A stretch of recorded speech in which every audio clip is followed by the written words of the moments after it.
Hello, everyone, and you're welcome to Big Lamb's podcast, where we help parents to raise children with purpose, structure, and faith. And here with me today, I have an amazing, exceptional guest. Her name is Mrs. Obiageli Chinweuba. I hope I didn't murder that name. I'm sorry if I did. But yes, I like to call her Auntie Obi because we have known ourselves for years, like this is over 10 years now. And just a little backstory. I remember when I was in a place where, in fact, we moved to a new site. We started attending a church, and there was no children's church. I had a daughter running around during service. I became burdened about it. Not like I thought I had anything children ministry in my blood at that time. So what did I do? I thought of, okay, who do I call? Where do I go to get resources? And of course, no other person than Auntie Obi came to mind. And she helped me through that whole process. And to think that I am actively, advocating for intentional parenting and raising children now is just, it's not what I thought I would have been able to do. So yes, she's here with me and I'm so honored to have her. She has been in the children's space, teaching space for over 10 years. She has worked in major schools in Nigeria and today she holds a qualified teacher status in the UK. She's currently teaching in the UK in one of the largest schools in the UK, catering for over 600 children. So we have her here, and you don't want to miss this session because we're going to be talking about the different kinds of learners and how, as parents, we can support our children to learn in their unique way. Because obviously there are things that we do out of ignorance. We might think that we are supporting them in learning, but our actions are actually detrimental to their learning process. So today we want to understand, how do children learn and what is our role? So over to you, Auntie Obi. Thank you. You can have the floor. Thank you, Pastor Leslie. You've said it all. You've done the introduction. But you've dragged me out of nowhere, like, but I just have to do this because we've come a long way. When you called me up to tell me that I have to do this, I was like, no, I'm not going to do it. I'm not. But somehow you've inspired me a lot. And I can never say no to you. Yeah, so we're going to start off now. But Alessia has already done the introduction, so I don't need to do all that serere, you know. So we're going to start off with how our learners learn, how the children learn. You know, Pastor Leslie, one of the most beautiful things about families is how like unique every child is, not just in their personality, but in how they learn. Okay. So have you ever noticed that one child remembers everything they see, and another one wants to talk like my daughter. She wants to talk the whole day. She could talk for 24 hours without getting tired, while another one needs to touch or move things to understand. That's because each of them learn differently. Okay, so today we'll be talking about different types of learners in our families and how parents can help every child learn in the way that fits them best, okay, in the way they can. Okay, and then experts generally think about like a few main types of learners. Okay, we're just talking about 6 types. We're talking about 6 types of learners today. Some say there are 4 types. You could jumble up the other 2 into the other 4, but I just like separating them because that's the way children learn, right? So while everyone might have a mix, most people have 1 or 2 dominant styles. So let's look at them briefly. So the first one on my list is the visual learners. Okay, these are the children that love to see. They see it to understand what they're learning. They want to see. Okay, so for example, I'm going to be using, because I'm a children's minister, so I'm going to be bringing in some things that I do in my class in children's church and also in school.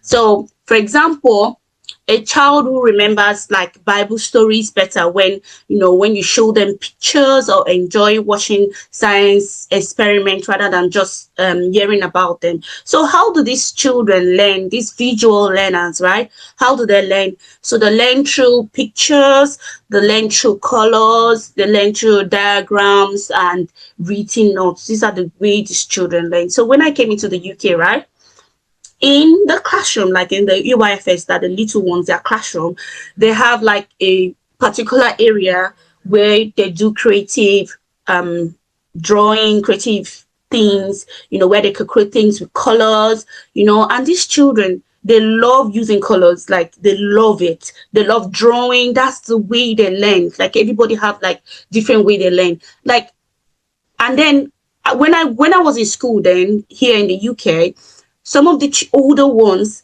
they have like a pencil. Most of them have pencil cases. Now those pencil cases have lots and lots of different colors, like crayons in it. And I'm like, what are these big children, those older children? What are they doing with crayons? Like, but they use it to like draw, like when the lecturer is teaching, they want to do like a visual representation of what the lecturer is saying. So they do a lot of drawing, coloring. That's the way they learn.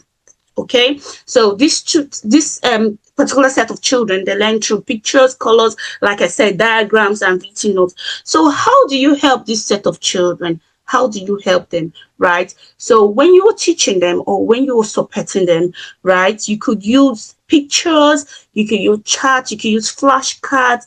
Maybe you're teaching them alphabet sounds. You could use flashcards when you're teaching or revising with them. And then you encourage them to draw.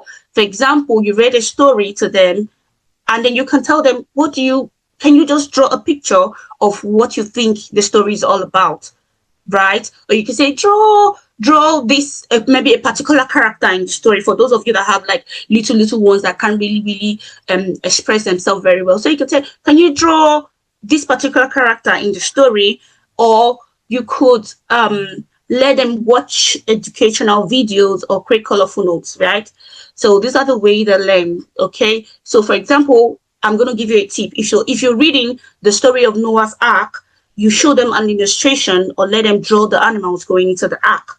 Okay, in that way, whatever they've learned from the story, it sticks, it stays. And then the second type of learner is the auditory learners, right? These are the ones that they hear it to understand. Okay, so for example, a child who can recite songs or Bible verses easily after hearing them a few times. So you could put them in that group, right? So how do these ones learn? They learn through listening, they learn through music, they learn through spoken instructions. They want to talk. They want to do a lot of hearing. They do a lot of hearing. Sorry, not talk. They do a lot of hearing. So how can you help the children in this particular group, right? The first one is you can read stories to them aloud and talk through ideas together. So you have a bit of conversation. You do a lot of talking so they can hear, right? And then you could use songs. For example, you want them to memorize Bible verses. You want them to memorize what they've learned in school. You could coin that into a song or a rhyme. I always do that with my son. So you can coin them into I know you don't have to be a writer or a music person for you to do that. Just find one old rhyme, like Old MacDonald had a farm. That reading. Just use that reading to like put the whatever you want them to learn. Use that reading to form your rhymes, right? So that because they're used to this reading, they could be able to catch it, right? So you could use songs, you could use rhymes, you could use memory verses set to music, right? Then you can encourage them to discuss what they've learned instead of just writing it down. And then I'm going to drop a tip here. So you could turn chores into learning. Like you could sing the alphabet. Maybe you want them to help you clean the table, do some chores, help you work. So you could just sing the alphabet while you're folding clothes, talk about memory verse while you're driving. They just want to hear you talk. That's the way they learn. And then the third group of children I'm going to talk about is the kinesthetic learners. Okay, these are the ones that want to do stuff, they want to do activities, so they need to move it to learn. They need to move it, do a lot of physical exercises. So, for example, a child who finds it very hard to sit down, you have lots of children like that. Even in the class, you have them. They don't want to sit down. They don't want to even hear you speak. They don't want to hear you, say anything. They just want to do activity, jump around. They're very active. Okay, so a child who finds it hard to sit still during study time, but remembers things when they act them out or use their hands. So last Sunday, I was teaching the children on self-control, right? And because I know I have different kind of learners in my classroom, I have to incorporate everything to bring in the lesson, right? So I told the children to come up with scenarios where they have to act out ways they can show self-control and ways they cannot show self-control. And they came up with lots and lots of beautiful ideas on dramas on how to show self-control, and they enjoyed it so much. They loved it, right? They loved it. So this is another way that the children can learn, right? So how can you help these children? Okay, let's talk about how they learn. So these children, they learn by movement, they learn by touch, they learn by hands-on activities. That's why you have lots of puzzles. If I'm going to advise you, get lots of puzzles for them, lots of things they can put together, build up. Okay, and then how parents can help.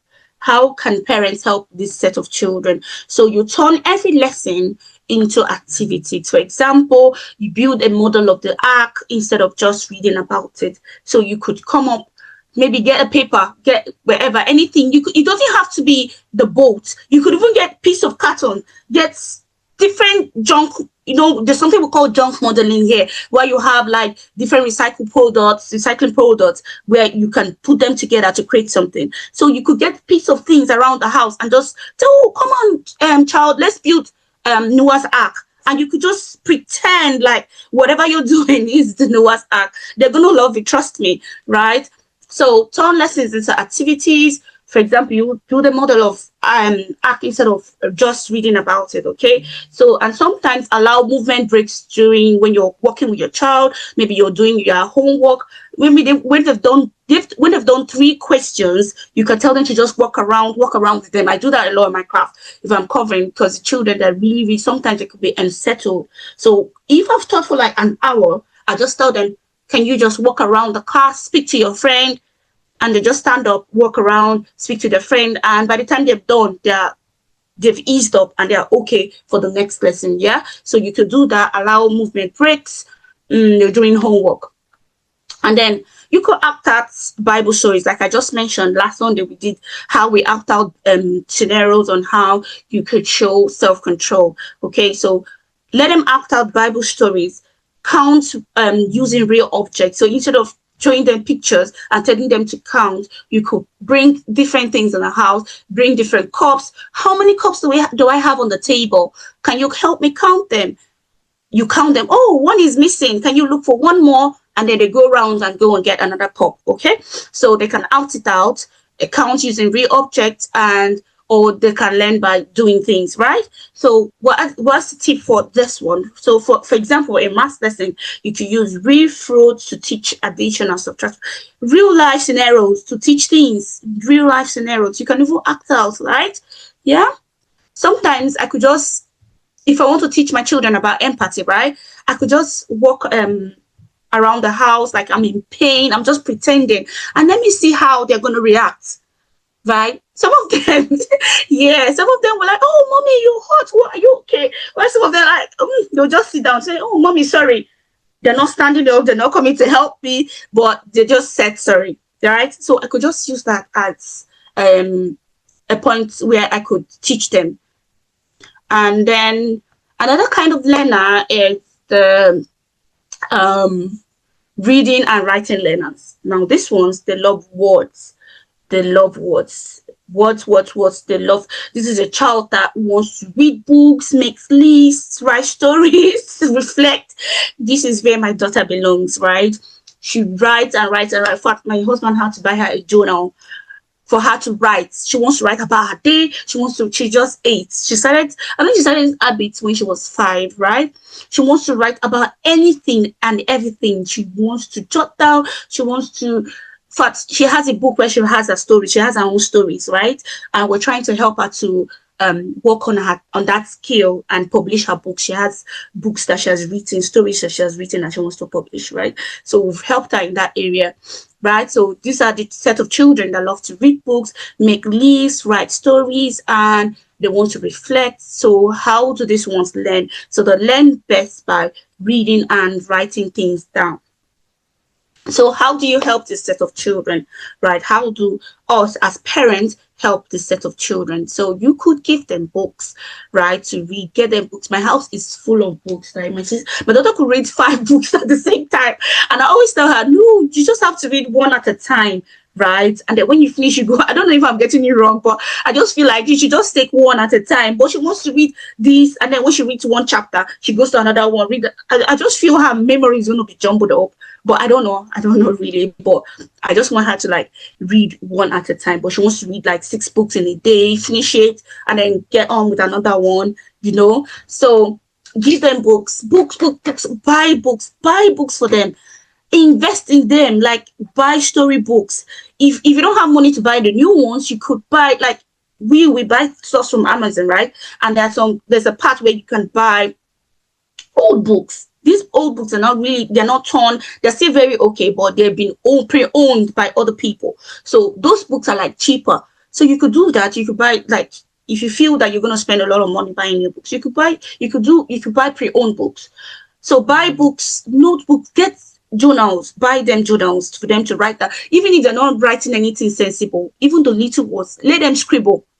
And you're building them. Notebooks, journals, encourage them to write lessons, summarize in their own words, or keep a learning diary, right? And they could research about topics and read quietly. They could do a lot of research, teach them how to do research and then read quietly, right? So the tip I'm going to share here is, maybe after family devotion, you can ask them to write what they've learned in their faith journal, what they've learned in school, how their day went, and then try, and then don't form the habit of trying to read what they've written down. Like, yes, you can ask them for here, you need their permission. Like, you need to ask them, like, can I read your book? Can I see what you've written? And then if they say yes, fine. If they say no, please just respect their privacy. Yeah. So, but try to encourage them for you to like read what they've written, so that you can, maybe if you want to make some correction, fine. Like my daughter, she has 2 journals. One is her personal life, and the other is her stories. So sometimes if I want to read, sometimes she's even the one to stop. Mommy, read about my day. Like, I read about it, and I open it and I read it and I see what happened, and I will talk about it, right?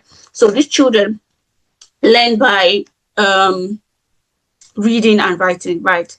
And then the 5th kind of learner is what we call the social learners, right? So the last 2 I'm going to talk about you could fit them in the first 4, but sometimes I just have to separate them, right? So these social learners they are people oriented.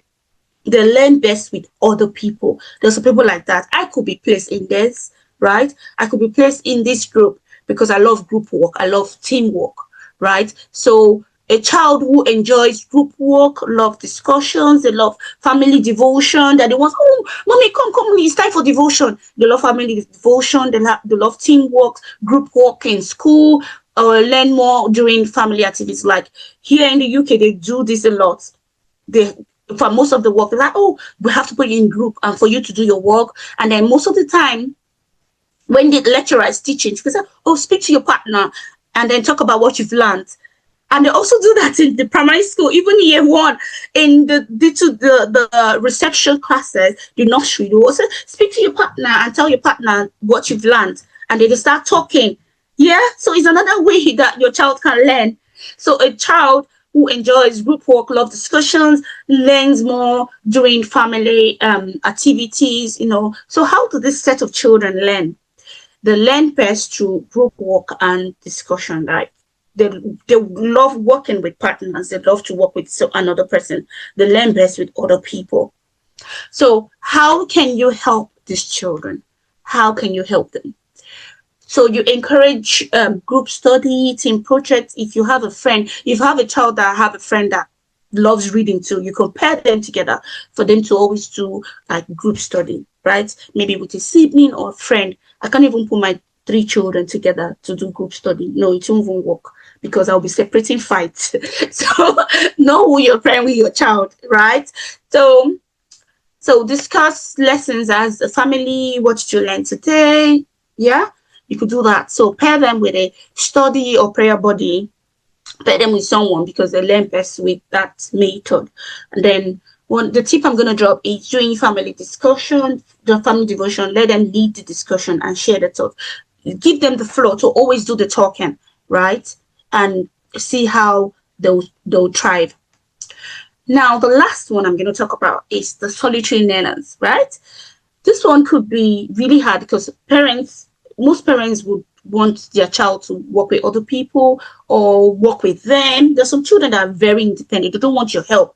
Even when you see like me, I always want to look. My last child, this is where he falls. He doesn't like anybody's help. And then sometimes I'll be peeping through his book. He made a mistake, and I'm tempted to like correct him, like, "Oh, you made a mistake." He would just like look at me like, one bombastic side eye, like, don't look, don't, And so I'm just learning. I'm just learning ways in which I could do the correction, like correct him. But that's how they learn. So when they make mistakes and they go to school and the teacher mark them bad, they learn, like they correct themselves, they reflect about their mistakes, and I don't think they're going to make that mistake again, right? So these kind of learners are independent and they need some quiet. Give them some quiet for them to learn. Leave them in their rooms, leave them on the dining table. Don't go and because we are all mothers are like that. They always want to come and check. Oh, did he get it? I don't want my child to fail. We always want to come and see. Leave them. Leave them. Okay? They're independent learners. Give them some quiet to learn. Okay? For example, a child who enjoys reading alone, prefers quiet time, and may withdraw to like focus. How do these children learn? This set of children, solitary learners, right? How do they learn? So they prefer walking alone and reflecting quietly. So how can you help these children? How can you help them? So you give them a quiet corner or a small desk, get them a table or a chair. You can get them a table or chair for personal study. Like all of the houses that I've moved in, I always have like my children's table, study table. I always get it for them, right? So when we moved into this house, I got a table in their room because their room is quite large, so everybody have their corners, so I got them like a table, and I got them chairs to have study. But they usually don't like that table. They always want to come downstairs to use the dining table, but I just put it there anyway in case maybe they don't want to come down one day and they decide to use the table. But they always have their small decks for personal study. And respect their alone time. Don't go and start prognosing. Oh, what are you doing? I want to see. Respect their alone time. Okay, that's how they recharge. That's how they learn. And encourage self-paced learning. Okay, encourage journaling as you're reading. Encourage reflection activities. Okay, and let them read the passage or maybe later share to you and all that. Okay, so we've talked about the 6 types of learners, right? So when we take time to understand how each child learns, we stop comparing them and we start connecting with them. Okay, so every child can thrive. We just have to meet them where they are. Okay, so in the end, learning becomes a joy and not a struggle. Yeah, so we'll come to the end of this. Thank you, Pastor Leslie. Thank you so much, Auntie Obi. This was so informative. I have a few questions for you. Okay. Yes, I have a few questions for you. This is very informative. And because we're trying to help parents support children. So I'm just imagining a home where there are 4 children, and then the 4 of them fall into these different categories. Like while you were speaking, I could tell where my children fall. I know one is definitely kinesthetic. I know one is definitely a reading learner, and she also likes solo. I think most of the reading learners like their space. They just want to focus and read. The kinesthetic learner likes people as well. They want to touch things. They want to interact as well. Yeah. So yes, I know one definitely falls there. The other one I'm watching, whether either auditory, but I Yeah. think that one is more of a blend. And for us, especially millennials, growing up, we know to learn by reading and writing. Or you sit Yeah. in class and your teacher teaches you. So if your Yeah. child is not sitting down in class to learn, or is not Mm-hmm. sitting down during prep time to read and is moving about or is talking, then there's a problem. Yeah.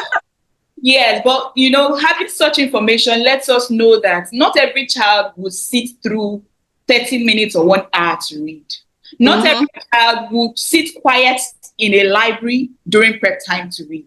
So, Okay. what I want to ask as a parent, how do we create the environment at home that would support all of these learners, especially if we have all of them? Let me just double click on that question again. Now, for me, Yeah. I have reading time. We have reading time at home. Everybody has their table. So they are supposed to sit down and read during that time. But you see that Mm-hmm. one person amongst them, 10 minutes is not sitting down anymore. He's trying to talk. Before you know, you hear somebody talking to another person. Before you know, in fact, sometimes I come and I literally see scissors and paper on her lap. She's cutting Yeah. papers, and to be honest, it's like when I leave them for like 30 minutes, 40 minutes, I feel like she has not really read because you see that she was cutting papers or she was trying to talk to somebody. So, how do we set up in a way that we can actually encourage all of them to learn at home? the first the first thing which I think you've done is to like identify and accept each child learning style, right? So who likes to read quietly, who loves pictures, who loves colors, who remembers everything they say, who can sit and then still loves hands-on activities. So it's for you to identify each child's learning style, right? And then the second one is to create a blended learning environment. What do I mean by this? Okay. So, for example, when you're teaching a Bible story, you could read aloud, you could show pictures, you could let one child to act out, and you could have another to write the summary. So you could just blend in the different learners, right? You don't have to follow your style. Just work with them how they learn, right? I know it's hard for someone that has 4 children and you want all of them to like do what you want at that particular time. No, but I know it's hard, but just try your best to have like a blended learning environment, right? So if a child loves visuals, let them do the watching. Give them time. At that time where they do the reading, then after they finish watching whatever you want them to learn, they could do journaling, they could write whatever they like. They could draw, yes, because I know kinesthetic could work both ways. They could draw, they could do drawing, right? Because drawing too could be like movement of the hands and all that. So you could tell them, okay, why don't you draw what you've watched? And they, while they're drawing, they could do some notes like mind mapping, like do some notes of, little bits of what they've gotten, right? And then the ones that love to read, you can let them read within that time, okay? And then the ones that want to read alone, yeah, they could read that. The ones that want to journal, write, you could do that. So create like a blended learning environment. That's all I can say. Create a blended learning environment. And then the third one is you could rotate and then personalize, right? So set aside short focus time, one-to-one engagement with each child. They don't always have to work with that particular time, right? So you could have like 15 minutes for this child, 15 minutes for another child, 15 minutes for different activities in what's best for them, their own learning style. For example, you have 30 minutes time, you have 40 minutes for their reading time, right? So all of them can just fit into that time because they have their different learning style. So you could break it down. You could say 30 minutes for this person for them to learn how they can learn, another 30 minutes for this person. So that's what I mean by rotate and then personalize, right? Setting aside short focus time, then one-to-one engagement with each person in that way. So even if it's 10 to 15 minutes of personal attention, reading with one person, or just You don't even have to say anything. Sometimes I just stay there. I just tell them, do whatever you want to do, read, and I just sit down there. I don't interfere at all. I just want to see how they manage it. So one person is reading, one person is jumping, one person is. So what I do is that the person that is jumping, I try to like work with that one. While the other two that could focus and read, I just, leave them to do their thing. But the ones that are jumping and not reading, I try to like work with this person, you know. So that's what I mean by rotate and personalize. The fourth one is use your strength to support one another. Okay, so let the visual learner design a chart or picture for the others. Let the auditory learners explain or teach what they've heard. We could even do like a group, that if they work well within groups. So the visual learner could do a chart, explain to the other person. The auditory learners could explain and teach what they've heard. The kinesthetic learner can demonstrate how something works. This builds like teamwork in the family. I don't know if you understand. And then the last one is stay patient and prayerful. Stay patient. You won't always get it perfect. You won't always. And don't beat yourself up if you're not getting it right. Don't. Okay? You won't always get it perfect. And that's okay. Okay? Pray for wisdom dearly and ask God to help you see what each child needs emotionally and spiritually, not just academically. Okay? So always remember that parenting and teaching are both ministries, and God equips you for both. And then the last one is celebrate progress, no comparison. Don't compare your child. Avoid comparing their learning speed or style. Okay, one may memorize quickly, another may take time, but apply lessons deeply. Celebrate each child growth and effort, and build their confidence and unity at home. Thank you. Thank you so much. I've been taking notes. Thank you so much. But before you go, I want to ask another question. Yeah. Before you go. Yes. So what you have mentioned, a lot of it points towards our responsibility to them to help them learn. So because I'm also advocating for children to take responsibility for their learning. Right? So you see somebody like the kinesthetic learner, our job should be to equip them to understand how they even learn, so that they can take responsibility for their learning and not always lead us around to get them down or to get them to act out something. So in that case, how do we help them take responsibility for their learning, where on their own they know that, or is it something that do we need to create a space? Are there tools we need to buy? Are there things we need to let them know so that they can take responsibility for their learning? Let me also give another instance. You see in class, the traditional teaching where the teacher comes just to teach and goes away. Now, somebody like probably the visual learner or the kinesthetic learner might not have really learned, right, in that setting. But how do they now know that I did not really learn? I need to go back home and do something that will suit me so that I learn. Okay. If I get you right, you were asking how do they take responsibility for their own learning. Okay, so there's few things I've learned, right? The first one is teach them to know themselves. Teach them to know their learning style. That's the most important thing. Teach them to know how they learn, because some children don't even know how they learn. We are the parents that see them, so we know this is how my child learns, but the children themselves don't even know how they learn. So help each child to understand how they learn best. So when children know what helps them to focus, what helps them to remember, and what helps them to enjoy learning, they naturally take more ownership, right? So example, you understand things better when you draw. How about you make a quick sketch to help you remember? You just that's. Or you love to talk through things. Would you like to explain this story to me? Teach them to learn, to know about themselves. How do you learn? Teach them, make them understand that this is how I learn, right? And then when they come home, you could just tell them, can you just go upstairs and then do a little bit of drawing of what you've done, right? And then sometimes it could be interesting, sometimes they would not. Just leave them on their own. They're going to come and meet you and show you the pictures. See what I've did, see what I've done, see what I've drawn. Okay, so teach them to know themselves, and then give them choices. Okay, give them choices. Don't tell them this is what I want you to do. You could tell them, oh, would you like to sit down and speak with me, or you would like to do some drawing? So let them be the one to make that choice. you're trying to achieve something, right? But let them make that choice. Don't give them like, I want you to do this, I want you to do this. You could give them options to pick from. Children become more responsible when they feel a sense of control.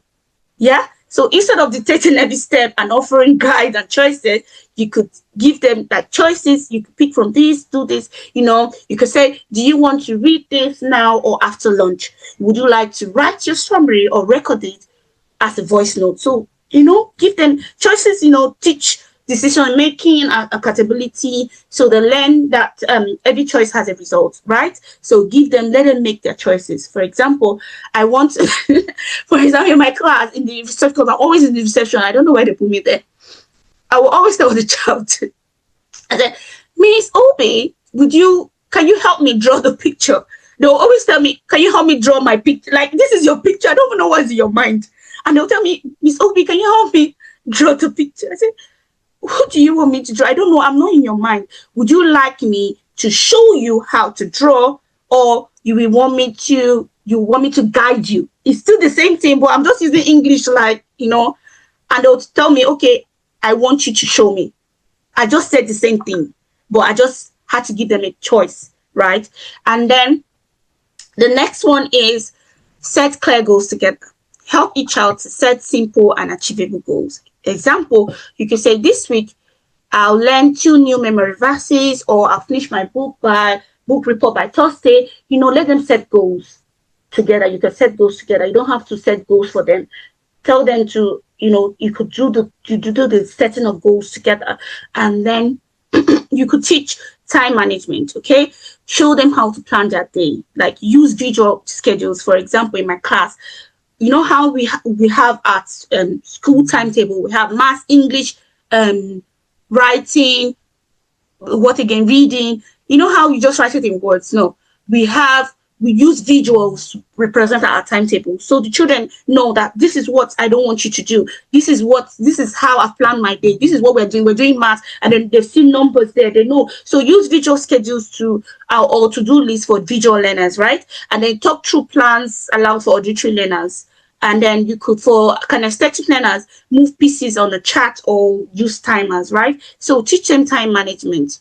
You say, you could read for 30 minutes, you have a timer, put the timer there. And in that way, they're like trying to manage their time. And they're also setting goals. Like, I want to read for 30 minutes, put the timer there. And when the timer stops, they stop reading. Like, teach them time management. And then encourage them to solve problems, like encourage problem solving, don't give them answers, right? So when they ask for help, resist the urge to always jump in. This is me. Hey, God. Once they just ask for help, I'm ready to do everything for them, like, because it saves time. I just feel it saves time. So I'll just say, okay, let me do it. Okay, so when they ask for help, resist the urge to always jump in. Instead of giving solutions, right? Give them questions, right? What have you tried so far? What do you think you could work next? Like, teach them it. And then the sixth one I'm going to talk about is model lifelong learning. So let them see you learning. Yeah. One thing I love about my husband, he loves reading. I don't like reading really. I like watching, I like playing, I'm a kinesthetic learner, right? And I'm a visual learner. So I love activities in my house. So but my husband loves reading. He loves reading a lot. So I think my daughter got that from my husband. So when you model these things, you don't even need to start explaining. You need to do this. When they see you, they're gonna copy. Like my son, he copies every movie. He wants to walk like me. He wants to do things like me. In fact, they're watching you. So if you're not reading, you don't expect them to read. So let them see you learning. Let them see you reading, asking questions, improving yourself. Like, for example, if I'm doing a training, I'll leave the door open for them to come and say, oh, mommy, what are you doing? Oh, I love that part. When I tell them, I'm trying to develop myself, I'm doing a training. It puts something in their head. So let them see you reading, asking questions, improving yourself. So you say things like, I didn't know this before, but I'm learning too. Okay. So children mirror what they see. So a learning parent raises learning children. Put that in your notes. A learning parent raises learning children.